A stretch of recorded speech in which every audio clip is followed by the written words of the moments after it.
ভাই রে ভাই, কেমন আছেন সবাই?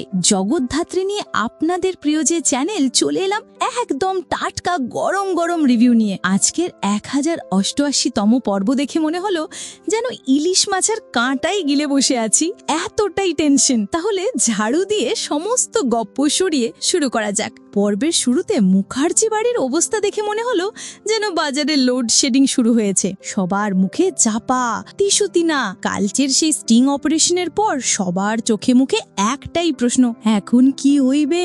জগদ্ধাত্রী আর স্বয়ম্ভর হাতে এখন সেই অকাট্য প্রমাণ, দিয়াশলাইয়ের মতো, যেটা দিয়ে পুড়িয়ে ছাড় খাড় করে দিতে পারে চন্দ্রনাথ আর বৈদেহীর সব মিথ্যের জাল। আরে ভাই, আমরা সবাই ভাবছি সত্যি আবার জিতবে, অথচ বৈদেহী তাসের মতো বের করে ফেললো এক নতুন সাক্ষী, যে বলছে জগদ্ধাত্রী নাকি সব প্রমাণ বানিয়েছে।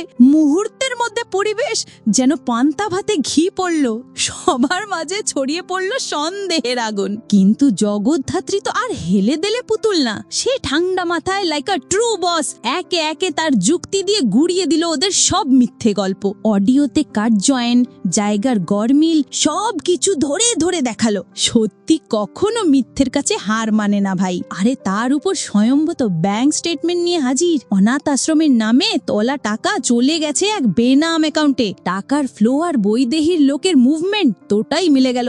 দেখতে দেখতে পরিবারের সবার মুখ সাদা হয়ে গেল, যেন মাঘের মার ধারা পড়ে গেছে। এরপরে কি জগদ্ধাত্রী তার আসল হাতের পা দেখালো। ব্যাকআপ থেকে অরিজিনাল ফুটেজ উদ্ধার করেছে আর এখনই সবাইকে দেখাবে। স্বয়ম্ভূর ল্যাপটপ নিয়ে বসলো, রুমে সাচা সাইলেন্স যে পাশের বাড়ির টিভির আওয়াজও শোনা যাচ্ছিল।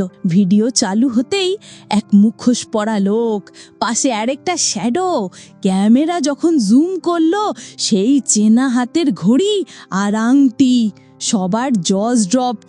আর ঠিক তখনই পাওয়ার কাট, স্ক্রিন ব্ল্যাম। কে যেন সার্ভার রুমে ঢুকেছে, দরজার বাইরে দৌড়ের শব্দ। এর পরের অংশ জানতে হলে বলুন আপনার কি মনে হয়, ভিডিওতে ওই শ্যাডোটা কে? বৈদেহী না পরিবারেরই কেউ? নিচে কমেন্টে আপনার থিওরিটা অবশ্যই লিখুন। ভিডিওটি ভালো লাগলে একটা লাইক দিয়ে আসুন।